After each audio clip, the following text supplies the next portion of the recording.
Bonjour tout le monde, merci de votre présence. Tout d'abord, en fait, le titre, pour moi, Convergence de perspectives, c'est vraiment intéressant parce que les sujets qu'on discute aujourd'hui, pour moi, ont un élément particulier sur lequel ben, j'ai plusieurs perspectives, mais qui se combinent tous ensemble. Donc, je vais tout d'abord vous parler de la sclérose latérale amyotrophique. Je suis en mesure de vous en parler parce que je suis atteint de cette maladie-là. Et je vais ensuite poursuivre avec les enjeux d'équité, diversité, inclusion dans un contexte de vulnérabilité dans le milieu de travail. Ma longue expérience en gestion des ressources humaines à l'UQAM et autres organisations me permet de pouvoir d'avoir un bon background sur ce sujet. Et finalement, ben, je vais terminer, dans le fond, sur l'application de ces enjeux-là dans le contexte de notre entreprise. Bon, si je vous avais donné la bonne, ça va s'ajuster.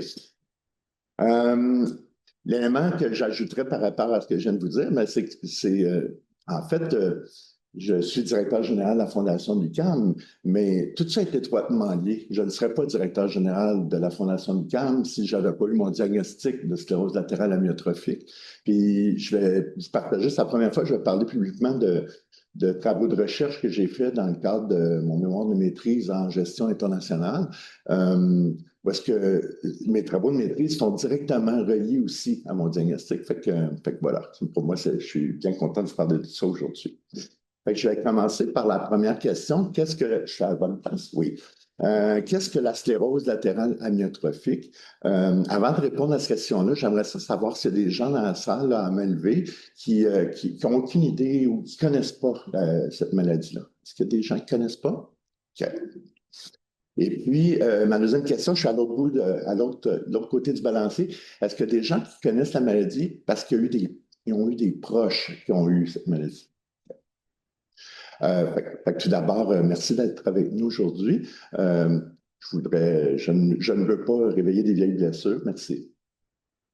Euh, alors, avant de répondre à la question qui est à l'écran, je vais commencer par vous raconter comment ça s'est passé pour moi. Tout a commencé il y a 3 ans, quand je me suis servi un bol de soupe pour dîner durant une fin de semaine, un dimanche probablement. C'est souvent le dimanche que je vais manger de la soupe. Puis je me suis rendu compte que ma main gauche tremblait à tel point que je n'étais pas capable d'amener la cuillère de soupe à ma bouche sans que la cuillère se vide. Et puis, je suis gaucher. Alors, tout ça, je me suis dit qu'il y avait quelque chose qui n'allait pas et puis qu'il fallait que je voie un médecin. J'ai la chance d'avoir un médecin de famille et j'ai eu un rendez-vous le 16 novembre 2022, 6 semaines après l'apparition de mes premiers symptômes. Mon médecin soupçonnait que j'avais peut-être la maladie de Parkinson. Elle m'a référé en neurologie de façon urgente. Fait que je devais être vu dans les 10 jours qui suivent parce que j'avais de la difficulté à manger et à écrire. Néanmoins, comme nous le savons tous, le système de santé au Québec est malade. Donc, c'est pas si simple que ça. Lorsqu'un médecin de famille fait une référence à un spécialiste, il doit remplir un formulaire que vous avez vu sur la diapo précédente. Et puis, on l'achemine au CRDS, le Centre de répartition des demandes de services. Et puis, je connais bien le réseau de la santé parce que j'y ai travaillé pendant près de 10 ans. Euh, Mon partenaire, mon épouse, ma douce, mais elle a été aussi promue dans les dernières années comme proche aidante, et moi avons fait plusieurs téléphones au CRDS pour réussir à parler un humain. Déjà, le réseau de la santé, c'est un enjeu. Fait qu'on réussisse à dénicher la personne qui avait ma demande de référence sur son écran. Et puis, quand on a réussi à dénicher cette personne-là, la question qu'on voulait poser, c'était quoi le vrai délai avant que je vois quelqu'un? Là, on a eu toute une surprise parce que là, on a appris que le CRDS pouvait décoder des références de médecins. Donc, ma demande de référence en 10 jours avait été décotée à 3 mois. Donc, et elle nous a aussi appris que le médecin qui réfère peut contester cette décision-là. Fait que, ben, résultat pratique, un autre rendez-vous chez le médecin, on lui apprend que sa demande a été décotée. C'est moi qui lui ai appris à mon médecin. Lui ai dit qu'elle pouvait contester ce qu'elle a fait. Et puis, ben, ça a donné, elle a été décotée une deuxième fois. Euh, donc, euh, en fait, c'était très préoccupant parce que pendant ce temps-là, ben, moi, dans mes habitudes de vie, depuis des dizaines d'années, à tous les soirs, quand je me couche, je bois un verre d'eau pétillante. Puis, mais de semaine en semaine, durant cet automne-là, au début, j'étais capable de lever mon verre d'eau comme je l'ai toujours fait, mais tout d'un coup, j'étais plus capable de le lever. Je pouvais le lever juste aux trois quarts plein. Après ça, puis là, je vous dis vraiment de semaine en semaine. Évidemment, moi, je voyais au quotidien ce que j'arrivais à faire. Fait que pour le commun des mortels autour de moi, ça ne percevait pas, mais moi, je le voyais. Fait que c'était préoccupant d'être dans l'incertitude. Quand mon médecin de famille a référé une deuxième fois, il s'est fait décoter, elle n'était pas contente, vous vous en doutez. Puis elle a dit, ben, on va gagner du temps, je vais te référer tout de suite passer un IRM pour qu'on commence à avoir au moins une information. Fait que j'ai passé un IRM qui a réussi à écarter que je n'avais pas la maladie de Parkinson, que je n'avais pas d'AVC, parce que ça aurait pu être une autre cause, ou encore la sclérose en plaques. L'IRM a pu démontrer que ce n'est pas ce qui se passait. Et puis là, on a eu toute une surprise. Ils ont découvert que j'avais une hernie dans le cou au niveau 6-6, 6-7. Fait que je vous dirais, c'est une super bonne nouvelle. Parce que là, d'un coup, on savait ce qui se passait. Hein? Ils drilleront un trou quelque part pour décoincer le nerf, puis je vais récupérer l'usage de mon bras. Fait que là, quand j'ai vu mon médecin de famille le 20 décembre, puis on a vu les résultats de l'IRM, là, elle a fait à nouveau une référence urgente, mais en neurochirurgie au lieu de neurologie. Là, elle m'a donné un drôle de conseil. Elle m'a dit, là, si tu t'appelles pas dans les 10 jours, 1er janvier, tu débarques à l'urgence. Ils n'auront pas le choix de te prendre en charge. Fait que là, donc, mon médecin m'a donné les trucs pour contourner le système. C'est ce qui s'est passé. Ma douce et moi, c'est correct. C'est correct, Christian. Ma douce et moi, on a célébré la Saint-Jean, pas Saint-Jean, le jour de l'an à l'urgence le 31 décembre. Et puis le lendemain matin, dans le fond, le neurologue de garde m'a rencontré. Merci. Et puis, donc, le 1er janvier, je vois enfin un neurologue après plusieurs mois d'attente. Le neurologue voit toutes les références qui ont été faites, voit les résultats d'IRM. Je dis, j'ai besoin d'un petit coup de drill dans le cou, quelque chose. Évidemment, le neurologue me fait des tests d'usage. Puis à un moment donné, il me dit, Jean-François, il y a quelque chose qui ne marche pas, parce que les nerfs que tu as coincés dans le cou, c'est le bras droit. Toi, c'est le bras gauche le problème. Fait que c'est pas le bon bras. Fait que là, tout de suite, on a compris on n'avait pas la solution, on ne savait pas ce qui se passait, il y avait d'autres choses. Et puis en fait, c'est à ce moment-là, là, dans les minutes qui ont suivi, que moi, j'ai deviné ce que j'avais.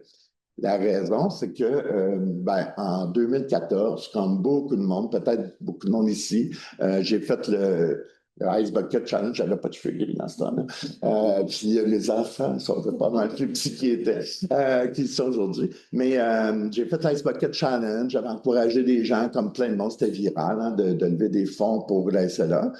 Et puis, 2 ans plus tard, moi, j'ai dirigé longtemps, pendant des dizaines d'années, près de 30 ans, une organisation qui donne des services de bénévoles motocyclistes à toutes sortes d'organisations, toutes sortes de fondations, peut-être même des fondations qui sont présentes ici. Et puis, donc, vous me voyez, là, c'est des photos de moi en 2016 où ce matin-là, c'est moi qui étais là avec des bénévoles de mon organisation pour donner des soutiens à 200 cyclistes qui levaient des fonds pour la Société de la SLA. Tout ça pour dire que je connaissais c'était quoi la maladie. C'est comme ça que j'ai deviné ce qui était. Le 2 février 2023, on a eu un rendez-vous de suivi avec le neurologue que j'avais vu le 1er janvier. Et puis, oui, je vais être sûr, je suis à la bonne place. J'ai passé, merci. Le neurologue m'a fait passer un test qui s'appelle une électromyographie. Je ne suis pas sûr qu'il y a beaucoup de gens qui savent c'est quoi. En fait, les photos vous le montrent. C'est que la première partie du test consiste à mettre des électrodes sur les bras, sur les mains, sur les jambes, sur les pieds, sur la langue. Et puis, il envoie des courants électriques. C'est pour voir à quelle vitesse le courant électrique va dans le système nerveux. La deuxième partie du test, celle-là est un peu plus intimidante. Fait que c'est une sonde qui est en forme d'aiguille qu'on plante à l'intérieur du muscle pour aller dans le milieu d'un muscle. Et puis, ça vient écouter les signaux électriques dans un muscle. Fait que si tu veux cliquer, je vais vous faire entendre ce qui jouait dans les haut-parleurs dans la salle d'examen. Ouais. Merci.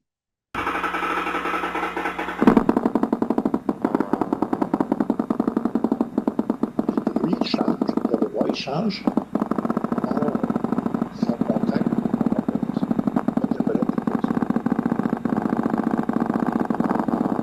On peut changer la diapositive.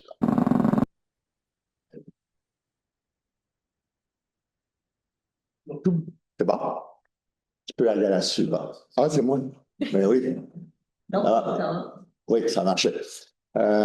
Tout bonnement, nous, ce jour-là, on pensait que c'était simplement des tests additionnels.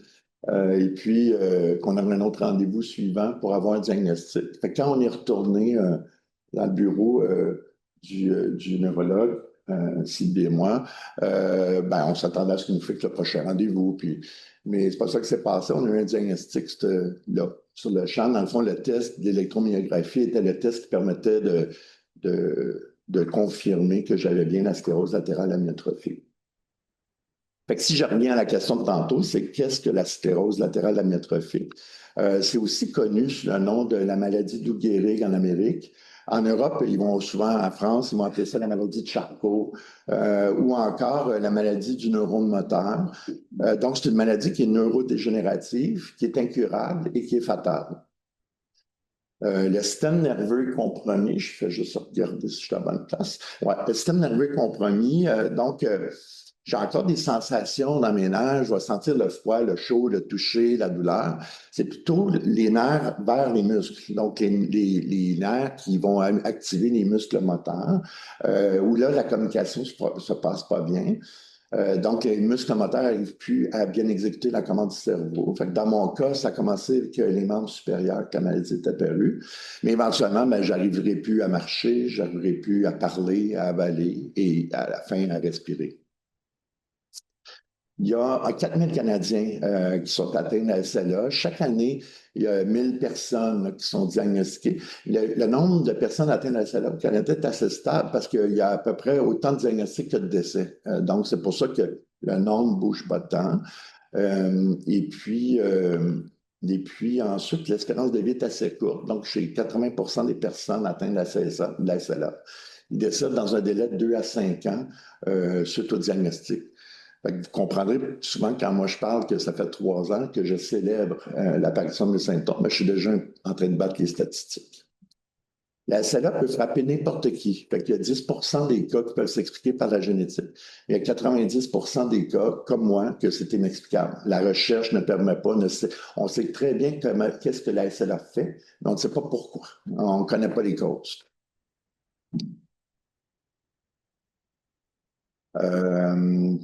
Ça affecte évidemment la personne qui est atteinte, mais je peux vous assurer qu'elle atteint les proches, que ce soit sur le plan émotionnel, professionnel, la santé physique, la sécurité financière. Et puis, je vous dirais même d'expérience, ça peut même la santé psychologique des proches. C'est une maladie qui est dure. Quand nous sommes sortis, on s'est retrouvés dans le stationnement en face du bureau du neurologue. Puis je vous ai dit, on ne s'attendait pas à avoir un diagnostic ce jour-là. Fait qu'il était prévu, moi, dans mon cadre de mon programme de maîtrise, que je prenais l'avion cet après-midi-là pour m'en aller en Inde pour aller faire un voyage d'études. Donc, quand on s'est sortis, on s'est demandé quoi faire. Puis on avait deux choix, hein. C'était soit qu'on tourne à gauche, puis on retourne à la maison, puis je retourne travailler, j'annule le voyage. Ou encore, je retourne à droite, les valises étaient dans l'auto, puis Sylvie venait me reconduire à l'aéroport, puis je m'en allais en Inde. C'est ce que j'ai fait. Fait que là, mon épouse m'a débarqué à l'aéroport, puis j'ai pris l'avion ce jour-là pour un voyage d'approximativement avec les escales, là, mais 20 heures. De 20 heures où j'étais tout seul avec moi-même dans l'avion, à pouvoir. Puis là, bon, les avions sont de plus en plus connectés, mais là, déconnectés cette fois-là, puis où est-ce qu'on est tout seul avec soi-même, puis à réfléchir. Fait que là, dans le fond, l'image que vous voyez là représente un peu hein, le hamster qui tourne dans la roue. C'est un long vol, j'avais beaucoup de temps pour réfléchir. Puis après, je ne vous cacherai pas, il y avait plusieurs heures, puis là, on est dans la nuit en plus. Là, c'est un vol qui se passe la nuit, mais j'étais fatigué. Il fallait que je me change des idées. Fait qu'une des choses que j'ai fait, c'est pour me changer d'idée, c'est que j'ai ouvert ma tablette, mon iPad, j'ai commencé à lire la presse. Et puis, dans la presse, il y avait un article que vous voyez juste là, c'est cet article-là, qui s'appelait Les pâtes pour la vie. Alors, je dois vous expliquer que j'étais sur une diète sans gluten depuis plus de 15 ans, parce que je suis soupçonné d'être cœliaque. Et puis, mais je suis asymptomatique. Fait qu'un cœliaque, c'est important qu'il ne mange pas de gluten parce qu'il peut avoir toutes sortes de symptômes, mais dans mon cas, je suis assez asymptomatique. Mais c'est une maladie auto-immune, donc il y a un risque que le système immunitaire crée des cellules cancéreuses dans le tube digestif. C'est pour ça que depuis 15 ans, j'étais sur une diète sans gluten. Donc, à plein milieu de la nuit, quelque part entre Montréal et Bangalore, mon cerveau s'est comme mis en mode analytique. Puis, fait que là, j'ai comme réglé des choses l'une après l'autre. Fait qu'en en regardant cette image-là, vous aurez compris, je lisais plus, j'étais retourné dans ma tête. Puis je me suis dit, c'est bon, des pâtes italiennes, des pâtes fraîches. Puis là, le deuxième constat, c'est ça fait 15 ans que je n'en ai pas mangé. Là, troisième constat, ben, si je mange des pâtes fraîches qui contiennent du gluten, je risque d'avoir des cellules cancéreuses dans mon système digestif. Puis là, le quatrième constat, ben, je viens d'avoir un diagnostic, il me reste 2 à 5 ans à vivre. Puis à cause que j'ai la SLA, fait que là, vous avez compris ma conclusion, je suis peut-être capable de me permettre une coupe de cellules cancéreuses. Fait que c'est là que j'ai commencé, dans le fond, à appliquer mes propres techniques professionnelles sur moi-même. En fait, dans ma formation, moi, je suis un spécialiste en gestion du changement. Ce que je vous montre ici, c'est la gestion du changement selon le modèle de Lowen, où est-ce qu'il y a la question du dégel et du gel. J'ai comme appliqué mes propres recettes sur moi. Donc, le dégel, dans mon cas, c'est lorsque le neurologue il a confirmé mon diagnostic. Même si je m'en doutais avant, c'était comme un élément important. Fait que le dégel, selon la théorie de Lewin, c'est que le statu quo est complètement fracassé. Il y a quelque chose qui arrive d'important qui fait que tout à coup, la réalité vient de changer de façon importante. La période qui est entre le dégel et le gel est la période d'incertitude. C'est une période qui est très déstabilisante parce que les gens qui sont dans cette période-là ont perdu leur repère. Fait que c'est le hamster qui tournait dans ma roue. Là. C'est cette période-là. Okay? Le gel, ben ça illustre la construction d'une nouvelle réalité. Il y a quelque chose d'autre qui s'installe, un nouveau statu quo qui s'installe, où les gens retrouvent leur repère. Je vous dirais, dans tout projet de gestion du changement, ben ça, c'est incontournable. Ça fait toujours partie de la réalité, mais chaque individu le gère d'une façon ou d'une autre. Évidemment, moi, je vous dis, spécialiste en gestion du changement, fait que j'en ai provoqué, je ne sais pas combien, il y a même des gens qui l'ont subi dans la salle. C'est bien plus facile de gérer du changement que de le provoquer que de le subir. Hein. D'une certaine façon, cette nuit-là, ben, en appliquant mes propres recettes à moi-même, ça m'a permis, dans le fond, d'arrêter le hamster, de le mettre où j'avais besoin. Puis c'est le moment, dans le fond, où j'ai lâché prise sur les choses sur lesquelles je n'avais pas de contrôle. J'ai aucun contrôle sur la SLA, j'ai aucun contrôle sur mon diagnostic, j'ai aucun contrôle sur le fait que ça soit incurable. Mais j'ai du contrôle sur d'autres choses. Je vais récupérer ce contrôle-là. Fait que dans le fond, c'est là que j'ai commencé à prendre, dès ce moment-là, une posture combative, en disant que je ne baisserai pas les bras devant la maladie, que je ne la laisserai pas contrôler complètement le temps qui me reste. Puis j'ai décidé de faire aucune concession à la SLA, d'être aussi intransigeant envers elle qu'elle l'est envers moi. Fait que ce que j'ai fait, c'est que là, j'ai fermé ma tablette, puis j'ai pris mon téléphone. Puis encore aujourd'hui, c'est là-dedans. J'ai commencé à écrire une note. Ma note est encore là dans mon téléphone. Je suis à la bonne place, oui. Puis là, vous voyez ce que j'ai fait, puis là, vous pourriez l'appeler la bucket list, hein, mais c'est ça que j'ai commencé à faire dans l'avion. J'ai commencé à dire, des choses très longtemps que je n'ai pas mangé, puis que j'aimerais fait que la pâte fraîche, qui était l'article qui était le déclencheur, c'est le premier haut de la liste, mais ça continuait. Hein? Puis là, il y avait des rondelles d'oignon, il y avait des baklava, il y avait la guerre, la fin du monde. C'est-tu la fin du monde que j'ai écrit? J'en ai plus qu'une que j'aime, mais je pense que j'ai écrit la fin du monde, c'est celle-là qui est dans ma liste. Ça m'a comme permis de cheminer, hein, de créer ma nouvelle réalité, donc la position de gel. Donc la suite dans la liste, ben, j'ai commencé à penser à toutes les personnes que je devais informer. Ma liste, en fait, est beaucoup plus précise. Il y a des noms dans ma liste là, que je me suis gardé une gêne de ne pas les écrire ici aujourd'hui. Mais donc, mes enfants, ma famille, mes parents, ma soeur, mon frère, des amis, etc. Fait que j'ai commencé à tout écrire la liste des gens que je devais informer moi-même, personnellement, de ce qui se passait. Et puis, donc ce que j'avais.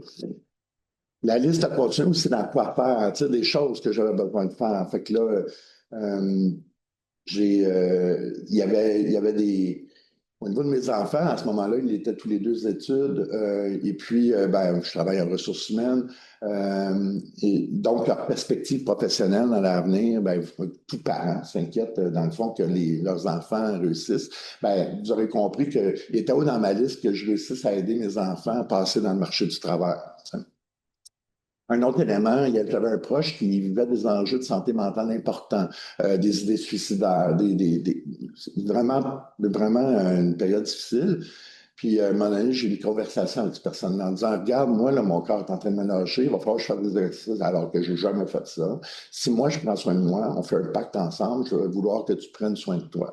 Ben, cette personne-là, le pacte a marché, cette personne-là a commencé à se soigner, aller voir, prendre des médications, etc.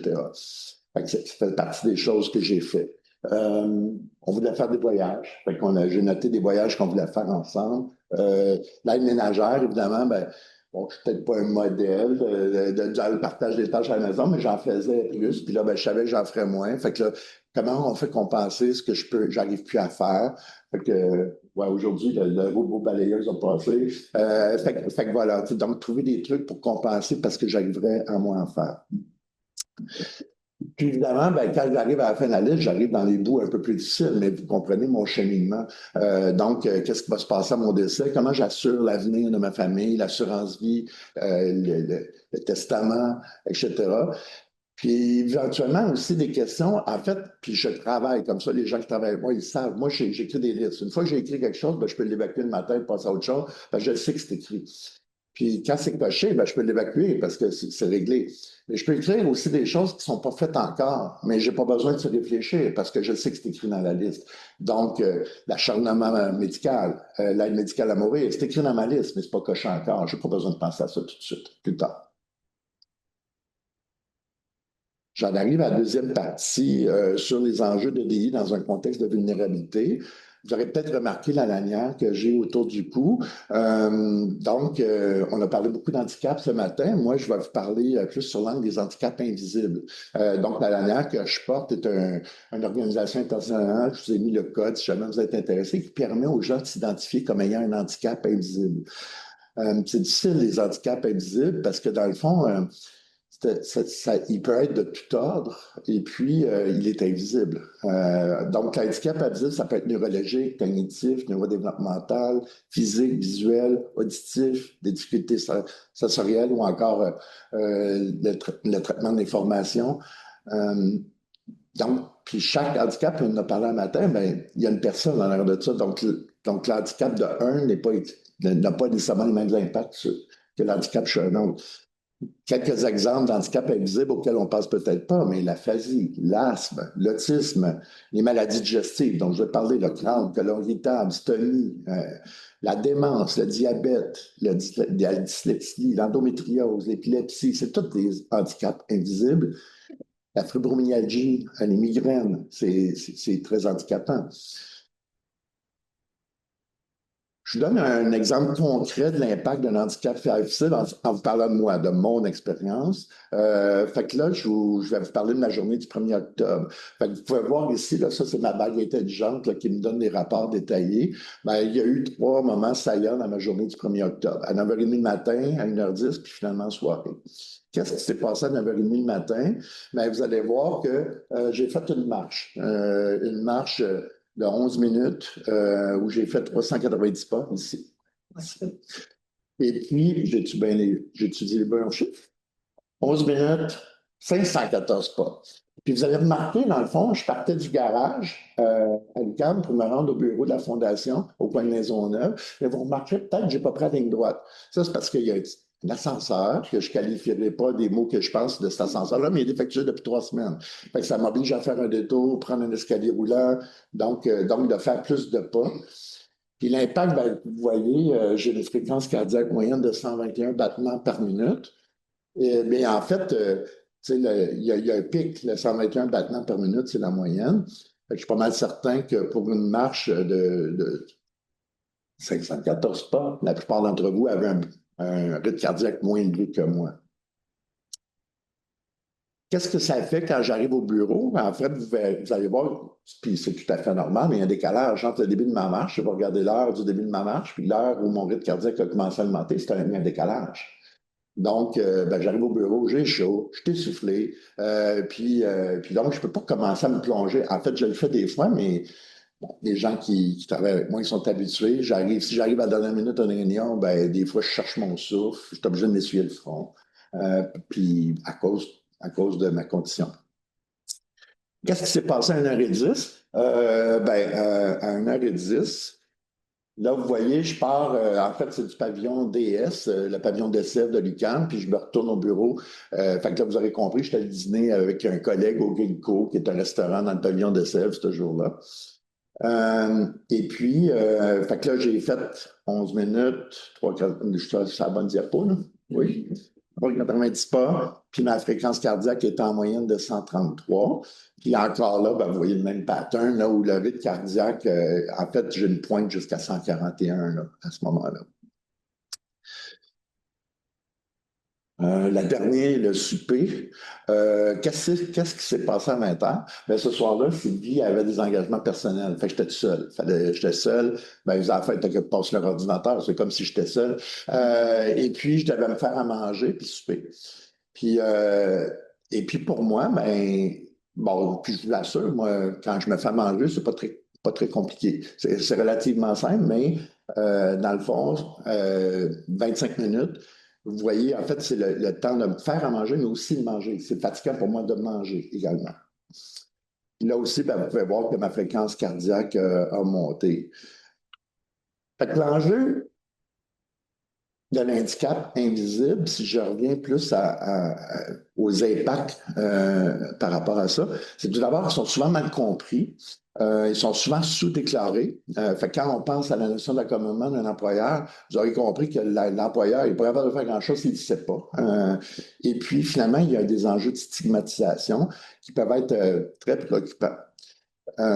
Donc, pour qu'on ait des accommodements efficaces dans une organisation, il faut que les services de ressources humaines forment les gestionnaires, ils créent des outils de référence pour aider les gens à voir comment faire face à ça. Puis favoriser aussi le dialogue social, donc les collègues qui ne comprennent pas trop pourquoi telle personne a un bureau privé alors que moi, j'en ai pas. Puis, donc, il y a tout ça à régler.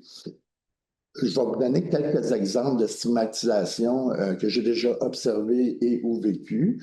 Ben, tout d'abord, la sueur. Hein, c'est un drôle de chose quand on a chaud et qu'on doit s'essuyer le front. Les gens qui vous observent ne penseront pas nécessairement, ben, cette personne-là a une condition médicale. Ils vont peut-être penser, oh, c'est quelqu'un qui est nerveux, c'est quelqu'un qui. Hein, surtout si on est dans un endroit qui est frais puis on n'est pas en train de faire d'exercice. Fait que déjà, c'est juste ça, c'est la stigmatisation. Dans mon cas, si je dépasse les bornes, là, je vous révèle mes grands secrets. Si vous voyez que j'ai les cheveux mouillés, là, c'est Jean-François, pas t'asseoir. Parce que j'ai trop étiré mon élastique. Quand je suis avec des gens que je connais, avec je suis, tu sais, qui a une bonne proximité, ben, je vais leur dire, ah, je m'excuse, j'ai chaud à cause de ma condition. Fait que ça permet tout de suite que je désamorce les idées préconçues puis laisser les gens se raconter leur propre histoire. Mais vous aurez compris qu'on peut pas toujours faire ça selon avec qui on est. Donc, il peut y avoir des enjeux de stigmatisation par rapport à ça. C'est un peu insidieux parce que les gens ne diront pas, hein, c'est des idées dans leur tête, mais ils ne vous le diront pas face à face pour essayer de désamorcer la perception. Euh, Vous voyez aussi une photo de tabac cocktail, je vous dis, là, moi, puis là, il y en a dans le fond, là, ça, c'est mon cauchemar. Parce que dans le fond, la photo de la cocktail, il faut vous rappeler ce qu'il n'y a pas, c'est des chaises. Moi, j'ai besoin de m'asseoir. Si je reste debout, statique, 10-15 minutes, mon rythme cardiaque va augmenter, je vais commencer à avoir chaud. Puis là, ben, comme directeur général d'une fondation, je vous dire, il y en a pas mal. Le cocktail, beaucoup trop à mon goût, mais ça fait partie de la tâche, il faut les faire. Fait que je trouve des trucs pour réussir à gérer ça. Vous voyez une photo de bouton d'ascenseur. Moi, je vous dis, je l'ai entendu, là, des gens qui disent, ah ouais, prends l'ascenseur juste pour un étage, je pourrais prendre l'escalier. Tu sais, ça vient jouer dans le mental, ça. Ou encore, j'ai une vignette de stationnement handicapé. Puis là, ben, si vous m'avez vu marcher, là, les gens qui me regardent à première vue, ils ne se doutent pas de grand-chose. Puis là, ils se disent probablement, moi, je les ai vus, les regards un petit peu hargneux. Utilise la carte d'handicapé sur les parents là, pour profiter du système. Donc, ça fait partie de ces enjeux-là. Si je vous rajoute une couche de complexité par rapport à un employeur, c'est quand on a un handicap invisible dégénératif. Là, ça, c'est encore bien plus compliqué parce que ce qui est bon une journée ne sera pas le lendemain. Ça évolue. C'est ça qui est la complexité. Donc, si un employeur pense, ça y est, j'ai réglé le problème des accommodements, mais non, il va falloir réévaluer, il va falloir revoir parce que des accommodements, les besoins vont changer. Ça amène, dans le fond, la notion d'accommodement raisonnable ou encore de contrainte excessive. C'est ça qui est utilisé dans la loi, le concept de contrainte excessive. Vous aurez compris que quand on a quelque chose qui évolue graduellement, la contrainte excessive devient. Quand est-ce que c'est devenu excessif? C'est quoi qui fait que ça devient excessif? Ça devient plus difficile à faire. Fait qu'au niveau des accommodements, ça ne chalerait pas trop longtemps sur le cadre légal, mais ça découle de l'article 10 de la Charte des droits et libertés de la personne du Québec, où est-ce que toute discrimination fondée sur le handicap est interdite. Fait que c'est vraiment intéressant par rapport à ce qu'on entendait ce matin, où on fait une distinction avec l'handicap, avec le DI, alors que c'est la même chose. Il n'y a pas de distinction à faire. Le cadre légal est très clair. Un handicap invisible, il y a de la jurisprudence, sclérose en plaques, fibromyalgie, troubles cognitifs, c'est reconnu au niveau des tribunaux. Puis c'est l'employeur qui doit s'adapter, qui doit adapter ses pratiques pour permettre à l'employé de continuer à travailler jusqu'à la limite de la contrainte excessive. Moi, je vous dirais, je suis absolument choyé. À l'UQAM, j'ai un employeur qui est remarquable parce que dans le fond, je suis encore capable de travailler 3 ans plus tard, puis il s'accommode de mes limitations. Mais je suis privilégié. Il y a plein de gens qui ont des handicaps qui n'auront pas autant d'ouverture de la part des. En fait, c'est un enjeu très important. Des choses qui pourraient être faites, c'est une modification des tâches, modification de l'horaire, le télétravail, ça c'est nouveau évidemment depuis la pandémie où tout à coup le télétravail devient intégré dans des formes d'accommodement, des pauses supplémentaires, l'équipement spécialisé, etc. La jurisprudence, c'est l'arrêt Caron de la Cour suprême en 2018 a rendu encore ça plus élevé en précisant que l'obligation d'accommodement des employeurs doit tenir compte des mesures de réadaptation. Donc, ça doit être interprété selon à la lumière de la charte. Donc, même le processus d'accommodement fait partie des obligations de l'employeur. Donc, l'employeur, concrètement, il doit y faire tous les efforts nécessaires pour satisfaire à son obligation d'accommodement jusqu'à la limite de la contrainte excessive. C'est l'employeur qui a le fardeau de faire la démonstration que c'est une contrainte excessive. Ça va être pas une contrainte excessive, ça va être des coûts, l'impact sur d'autres employés, la taille des ressources d'entreprise, etc. 4 règles en matière d'accommodement, ben, je l'ai dit tantôt, ça incombe tout d'abord, on parle du décideur au niveau de la Commission des droits de la personne, parce que des fois, les différents modèles d'organisation, ben, on va appeler ça le décideur.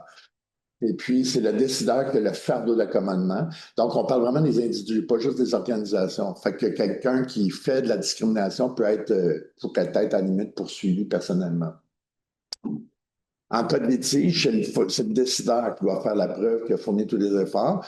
Et puis, dans le fond, il y a quand même une obligation de participation. En fait, quelqu'un qui a besoin d'accommodement ne peut pas dire voici ce que j'ai de besoin. Puis il faut qu'il y ait une relation constructive à trouver des solutions d'accommodement.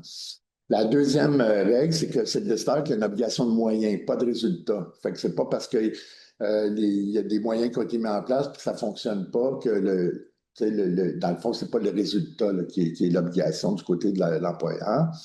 Et puis, toute demande d'accommodement est traitée individuellement. Fait qu'on ne pourrait pas donner une politique. Là. Voici tous ces diagnostics-là, c'est comme ça qu'on les règle. C'est vraiment une évaluation individuelle pour chaque cas d'accommodement.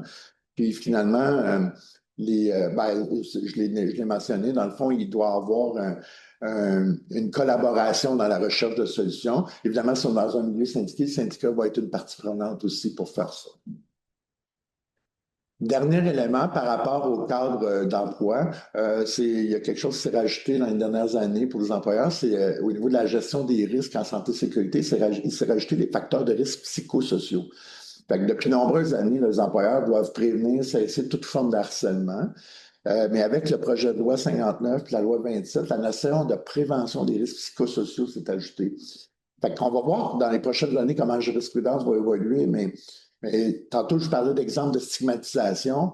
On n'est pas loin là, des risques psychosociaux, fait qu'on verra comment la jurisprudence va faire face à ça. J'arrive à ma troisième partie. 10 minutes. sur la philanthropie dans un contexte de vulnérabilité. Ben, tout d'abord, si on parle, puis c'était évoqué ce matin, là, si on a un enjeu d'accommodement à l'intérieur d'une organisation philanthropique, ben, je vous l'ai déjà tout dit, c'est des obligations de l'employeur. Le seul élément peut-être que je pourrais ajouter, c'est ça. Souvent, dans les organisations philanthropiques, on va avoir des bénévoles. Et puis, ben, sachez que la Charte des droits de la personne, puis donc la discrimination, entraîne des obligations même au niveau des ressources bénévoles. Donc, si on a des ressources bénévoles qui ont des besoins d'accommodement, il faut être prudent parce que, puis je vous le dis d'expérience, j'ai déjà eu à traiter des dossiers aux droits de la personne, justement avec des ressources bénévoles où il y avait eu apparence, puis finalement démonstration qu'il y avait eu discrimination. Fait qu'il faut être prudent sur ces choses-là. Le deuxième cas de figure au niveau des organisations philanthropiques, c'est si on a affaire à des donateurs qui sont en cas de vulnérabilité. Je ne veux pas m'aventurer trop dans les questions éthiques par rapport à ça, mais je vais juste me limiter sur les facteurs à considérer dans une relation positive avec cette personne. Je suis en bonne place, oui. Fait que là, je veux vous parler dans le fond d'un concept qui nous vient du Japon qui s'appelle le ba. La traduction littérale du ba fait référence à un endroit, à un lieu. La signification du ba, en fait, le Japon est beaucoup plus complexe que ça. Il s'agit d'un endroit où il y a un contexte, là où la personne qui a organisé ou planifié de façon très méticuleuse l'endroit où ça va se tenir, les circonstances, les participants, l'ambiance, tous les facteurs externes qui peuvent influencer la qualité du bas. Le bas, il est utilisé au Japon pour planifier des discussions sérieuses, importantes, pour prendre des décisions difficiles ou réfléchir, ouais, réfléchir à des questions qui ne sont pas évidentes. On pourrait faire un parallèle ici en Amérique du Nord à ce qu'on appelle des lacs à l'épaule. Où est-ce que, dans la tradition des lacs à l'épaule, hein, les gens sortir, ils veulent aller peut-être dans un environnement. On choisit très, très, très adéquatement qui sont les participants, puis on veut adresser des questions de fond.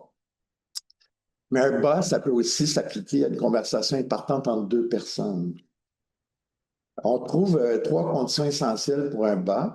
Tout d'abord, on a besoin des personnes clés. Il faut préparer les participants à avoir une discussion sur le fond. Puis finalement, les participants doivent s'investir dans le déroulement du bas pour y participer activement.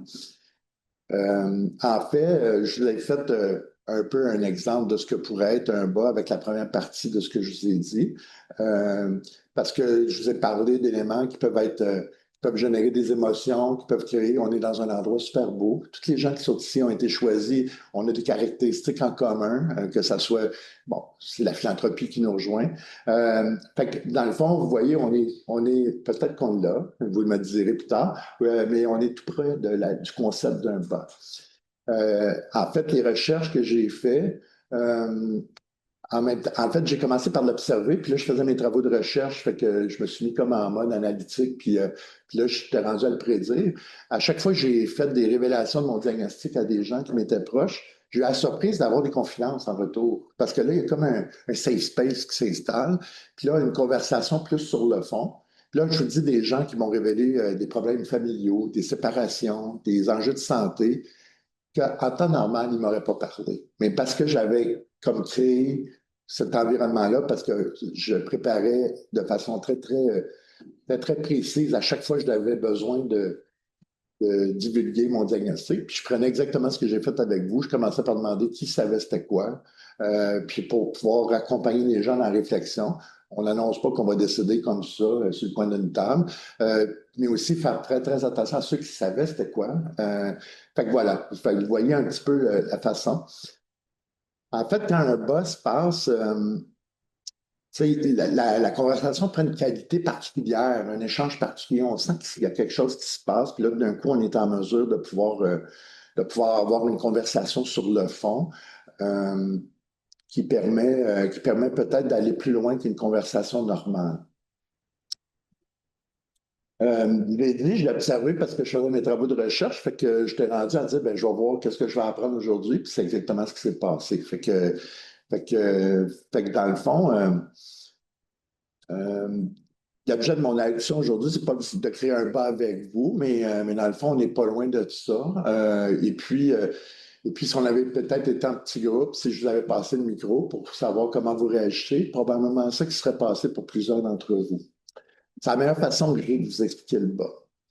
Pourquoi je vous parle de ça? C'est que en philanthropie, ben, on a un aspect qui est les dons planifiés, n'est-ce pas? Puis, fait que je vais vous parler de mon expérience en termes de dons planifiés. Fait que moi, je suis dans la cinquantaine.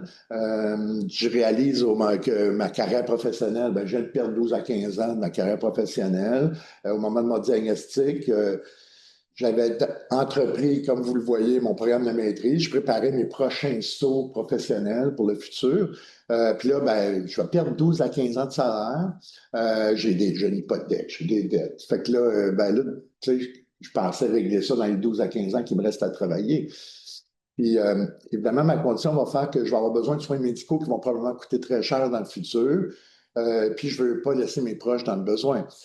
Fait que là, j'ai quelqu'un qui m'approche pour faire un don planifié, un appel à vidéoconférence. Puis la personne a été très respectueuse, puis elle n'a pas commis d'impair, mais dans le fond, elle ne m'a pas vraiment écouté. Elle n'a pas vraiment compris dans quelle perspective j'étais. Vous comprendrez que je n'étais pas du tout réceptif à donner de l'argent à une autre organisation, quand ma préoccupation est centrée sur mon cercle familial, puis comment qu'on pourrait entrevoir l'avenir. J'ai eu des collègues ici au travail proches, ça c'est la contrepartie, qui m'ont rencontré quelques mois après que je leur ai révélé mon diagnostic, puis qui m'ont suggéré que je crée un fonds de bourse à mon nom, à la Fondation l'UQAM, pour aller aider des gens qui avaient comme moi un parcours atypique, qui s'impliquaient dans la société, des gens qui ont été admis à l'université sur la base de l'expérience, comme je l'ai été. Puis là, fait que mes collègues ils avaient organisé un dîner, puis on a parlé de ça ensemble. Ils n'étaient pas sûrs comment je recevrais ça. Puis ils m'ont demandé, la bourse devrait porter ton nom. Puis tu pourrais aider, tu sais, même après ton décès, des gens qui te ressemblent. Puis, fait que vous avez compris, vous avez vu tout de suite, hein, on était complètement ailleurs. Le boss était installé, c'est ça la différence. Ils avaient réussi, sans connaître la théorie qui est derrière tout ça, à le créer. Puis dans le fond, à me proposer quelque chose qui répondait plus à mes préoccupations, à où j'étais. Fait que le fonds de bourse, Jean-François Champagne, existe. Ouais, je passe ça, je passe à la suivante. Je vais passer au dernier volet. Le troisième volet, c'est puis il y en a des organisations ici là, qui aident des récipiendaires qui ont besoin qui ont des handicaps, qu'ils soient visibles, invisibles ou dégénératifs. Là, dans le fond, là, c'est plus l'enjeu de mobilisation de l'organisation. Moi, je pense que les facteurs de succès pour des organisations qui sont dans ce registre-là, ça va être le niveau d'engagement des employés. Il faut que les employés sont alimentés par la cause. Je dis les employés, mais c'est aussi des bénévoles. De mon point de vue, les messages organisationnels doivent être d'une cohérence totale, limpide, pour nourrir cet engagement interne, pour que les gens qui sont impliqués dans l'organisation, qu'ils soient employés ou bénévoles, aient du sens. Il faut aussi que l'organisation, je pense que, puis au niveau des fondations, je ne pense pas que vous serez en désaccord avec moi, il faut un modèle qui est un modèle dans les actions et la philosophie du soutien qu'elle incarne. On ne peut pas, comme tu dis, il faut que les bottines suivent les babines. Hein? Fait que les organisations philanthropiques qui se bâtissent sur la relation de confiance, la franchise, l'humilité, le soutien à une cause, ben, si les employés qui sont dans cette organisation-là observent du mensonge, de la manipulation, l'incivilité, des comportements vexatoires, voire même du harcèlement, comment peuvent-ils eux-mêmes incarner des saines valeurs organisationnelles quand ils parlent à des donateurs potentiels? Fait qu'il y a vraiment un enjeu de cohérence organisationnelle important à adresser. Moi, dans le cadre de mon programme de maîtrise, j'ai eu le privilège d'avoir Henry Mintzberg comme professeur qui m'a beaucoup influencé. Mes travaux de recherche sont inspirés directement de son modèle de pratique managériale. Puis là, j'utilise le mot pratique. Selon Mintzberg, la science de la gestion, ça n'existe pas. C'est une pratique, un peu comme une pratique médicale. Moi, j'en suis également convaincu. Je suis gestionnaire depuis près de 30 ans. J'ai acquis une longue expérience au fil des années. Pourtant, j'apprends, puis je continue encore d'apprendre à chaque fois. Il y a des choses qui me surprennent. Vous voyez à gauche l'écran, le modèle de Gosling et Mintzberg qui ont décrit en 2003 sur le Five Minds of a Manager. Puis vous trouvez à droite le concept de Simon Sinek, qui l'a décrit en 2009 sur Start with Why. Sinek démontre dans Stock with Why que les organisations qui réussissent font complètement l'inverse. Ils commencent par avoir des raisons profondes qui définissent, qui les animent. Ça, c'est le why. Ils vont ensuite planifier comment ils veulent faire les choses, le how. Finalement, en dernier lieu, ils décideront ce qu'ils vont faire, le what. Ces organisations qui réussissent s'adressent au cerveau limbique de leurs clients avec le why avant de s'adresser au néocortex sur les produits qu'ils souhaitent avoir, le what. Bon, l'exemple parfait que Sinek donne est Apple. J'y vais rapidement, mais vous savez, je suis convaincu qu'il y a plusieurs propriétaires d'appareils Apple dans la salle. Il existe des alternatives moins chères qui font la même chose. Pourquoi vous avez des appareils Apple? Pourquoi vous avez un iPhone, un iPad, un ordinateur, une montre? Ben, alors qu'il y a des alternatives moins chères, ben Sinek, puis là, je vous invite à le lire, il vous répondrait Because Apple started with why. C'est de cette façon que mes travaux de recherche m'ont amené à développer une nouvelle théorie en 2024 que j'ai humblement présentée à Mintzberg, où est-ce que j'ai combiné son modèle avec celui de Sinek pour augmenter l'impact des pratiques managériales. Fait que ma théorie de recherche réorganise les 5 volets de gestion de Mintzberg en donnant beaucoup plus d'emphase sur le volet du reflective mindset. Il s'agit de la notion de mission personnelle qui arrive en premier lieu puis s'inscrit au centre de la démarche, le why de Sinek. Les 4 premiers volets de Mintzberg se positionnent ensuite dans la pratique managériale. Le deuxième set qui correspond au How de Sinek. Finalement, le dernier volet de Mintzberg, le Action Mindset, ça correspond au What de Sinek. C'est théorique. Si je vous dis concrètement comment ça s'applique pour moi dans ma théorie, ben moi, en 2013, j'avais défini dans un long de formation ma mission personnelle. Fait que ma mission personnelle, c'est de jouer un rôle significatif et durable dans mes communautés de façon innovatrice et créative afin d'améliorer les milieux où je m'implique. Ça, c'est mon why à moi. Mon art, ben, il se décline de différentes façons. Fait que dans la gestion des organisations, ben, moi, je suis ceinture noire, Lean Six Sigma. C'est comme ça que je fais de l'analytique. Pour la gestion collaborative, ben, je vais appliquer en continu les approches de Fisher et Urey de Harvard, vous pouvez lire dans Getting to Yes. Ça, c'est la façon de bâtir des consensus, puis de rechercher l'intérêt commun tout le temps. Ça même dans mes approches de négociation quand je suis sur une table de négo pour des conventions collectives. Les approches Kaizen de résolution de problèmes, c'est un autre exemple de gestion collaborative que j'utilise. La méthodologie de l'amélioration continue, elle demande quant à elle mon volet réflexif dans la gestion de soi. Fait qu'on n'est jamais parfait, on a toujours quelque chose à apprendre puis continuer à évoluer. Et puis, la longue expérience en gestion des ressources bénévoles, plus de 30 ans, ma salle de gestion du contexte, où j'applique les mêmes méthodes de mobilisation des bénévoles à donner du sens aux responsabilités, même quand on est avec des employés. C'est donc ainsi que mon why, mon how, ils nourrissent en continu ce que je fais au quotidien, mon what. J'approche de la fin, j'ai probablement débordé. Le dernier volet que j'ai abordé dans mes travaux de recherche, je vous dis ça rapidement, c'est la sollicitation philanthropique entre les pairs. Fait que dans l'illustration que vous voyez, les personnes responsables de la sollicitation à l'intérieur de l'organisation sont illustrées par des icônes en noir dans le cercle. Je suis à la bonne place, oui. Puis, dans l'approche que moi, je préconise, c'est que ces personnes ne se limitent pas à la sollicitation directe. Leur mission principale sera centrée à mobiliser des personnes qui, elles, interagissent pour que ça c'est ceux qui ont les cœurs rouges, à la cause qui les motive. La tâche principale de la première ligne de l'équipe de sollicitation est donc d'outiller les gens qui parlent de l'organisation pour en faire une deuxième ligne de gens mobilisés qui, eux, vont solliciter des gens. Fait que ça vient multiplier l'impact des organisations. Moi, j'ai pu observer ce type d'approche durant de nombreuses années dans différentes organisations qui le font très bien, comme par exemple la Fondation Charles Bruno, le défi Pierre Lavoie, la Société de la sclérose en plaques. Ils font ça depuis très longtemps.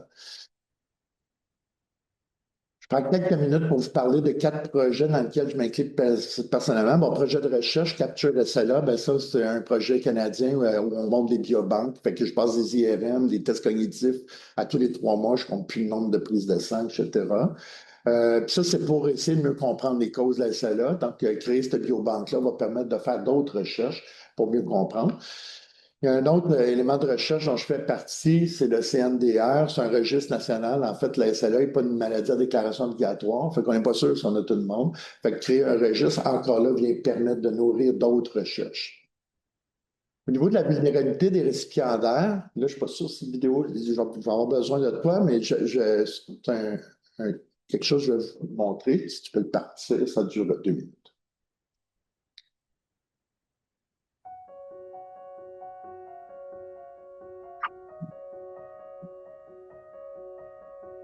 MyoPro is a custom fabricated upper limb orthosis that is myoelectrically powered for patients with upper limb weakness caused by stroke, brachial plexus injury, spinal cord injury, and traumatic brain injury. The sensors inside the MyoPro act like little microphones, listening for the existing EMG activity of specific muscle groups. When the user volitionally contracts that muscle and the subsequent EMG signal is strong enough, that triggers the motors on board the MyoPro to engage and move the arm. It essentially provides powered active assistance to flex and extend the elbow and open and close the hand, thus providing improved motion and increased functionality while it is being worn. The MyoPro is used to facilitate independence with a variety of gross motor and bilateral tasks, including ADLs and IADLs. Therapists work with MyoPro users in a holistic way, addressing their environmental setup, tools and adapted utensils, and proficiency with the MyoPro itself to facilitate success with their chosen goals. The MyoPro is a unique and cutting-edge technology that expands the benefits of traditional clinic-based therapy to the home and daily life of the user. There are several key differences between the MyoPro technology and existing therapies and interventions. These features include portability between the user's home, the clinic, and their community. Non-invasive sensors. This does not use electrical stimulation. It allows for the customization of the level of sensitivity of the sensors to match different clinical presentations. It allows for improved motion and increased repetition of an impaired limb. It facilitates functional tasks, and it provides proportional control, including motor speed. It's a device you can wear at home through all your activities of daily living to improve your function, your independence, and your overall quality of life. That's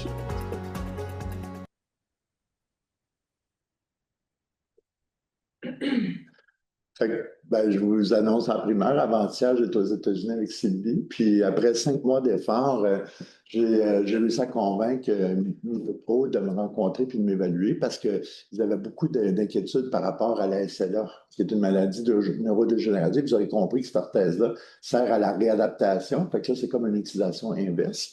Puis là, si tu peux cliquer la vidéo qui est à gauche, vous allez voir... J'ai passé le test haut la main. Je suis un candidat idéal pour ce genre d'appareil-là, pour maintenir mon autonomie, maintenir ma qualité de vie. La journée où je perds mes 2 bras, je n'arrive plus à me nourrir moi-même, à ouvrir une porte, peser sur un bouton d'ascenseur, etc. Donc, je deviens beaucoup plus dépendant de mes proches. Vous aurez compris que ce genre d'appareil-là permet de contribuer directement à la qualité de vie. Ce que vous allez remarquer dans la vidéo, c'est que moi, je pensais que j'allais là avant-hier pour avoir une orthèse pour mon bras droit, parce que je suis en train de perdre mon bras droit actuellement. Puis ils m'ont dit non, il est trop bon encore. On va le mettre sur le bras gauche. Fait que là, ce que vous voyez, c'est mon bras gauche qui, il a fallu, sérieusement, c'était très fatigant parce qu'il a fallu que j'apprenne à contrôler mes muscles qui travaillent moins depuis quasiment 18 mois. Fait que ça, puis là, le prochain défi, c'est qu'il faut que, parce que c'est pas disponible au Canada. C'est pour ça que je suis allé aux États-Unis. Fait que là, le prochain défi, c'est qu'il faut que j'aille convaincre la Régie de l'assurance maladie, l'assurance privée, voire même peut-être des fonds privés pour réussir à payer les frais. Combien ça coûte? Hein? 72 000 US. Donc, je vais travailler fort avec la Régie de l'assurance maladie. Mais je vous dirais, je suis la personne parfaite pour ça. Moi, je suis un véritable combattant de la bureaucratie. J'ai une tête de cochon. Puis c'est peut-être pour ça que je joue le rôle que je joue à l'université. Il y a des gens qui ont vu ça en moi et qui me demandent de jouer ce rôle-là. Il y a plein de gens qui n'ont pas les réseaux de contact, qui n'ont pas ma façon de parler, qui n'ont pas... Puis qui n'y arriveraient jamais. Ils n'arriveraient même pas à avoir le rendez-vous. Il a fallu que je plaide au niveau de la compagnie pour qu'ils les forcent à me recevoir, pour leur dire vous ne pouvez pas me refuser sans m'avoir vu. Puis j'avais raison. Ils me l'ont dit avant-hier. Dernier projet sur lequel je travaille, que je veux vous montrer. Encore là, je vais avoir besoin de ton aide. C'est une démarche que je fais depuis plus d'1 an. Puis j'ai eu une entrevue le 26 septembre, il y a 2 semaines. Bonjour.